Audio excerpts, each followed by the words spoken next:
भारत जोड़ो न्याय यात्रा पर राजस्थान के पूर्व मुख्यमंत्री अशोक गहलोत बोले हैं। उन्होंने कहा कि भारत जोड़ो न्याय यात्रा कोई भी पार्टी कर सकती है और इसमें हर तबके के लोगों को न्याय देने की कोशिश कांग्रेस करेगी और सरकार को इस यात्रा के लिए इजाजत देनी चाहिए।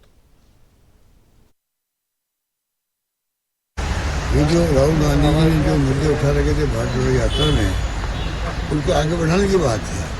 तो जब ये स्थिति है तो ऐसी यात्रा तो कोई पार्टी कर सकती है, कोई नेता कर सकता है, उसमें रुकावट आने ही नहीं चाहिए। ये संदेश देगी भारत के अंदर लोगों को, नौजवानों को। तो मैं समझता हूँ कि अविलंब यात्रा का परमिशन लेनी चाहिए। विचार करने की क्या बात है, ये तो मैसेज देंगे शांति सद्भावना का। अगर हम मार्च भी करेंगे मान लीजिए तो मैसेज में खुद के इंटरेस्ट के अंदर है।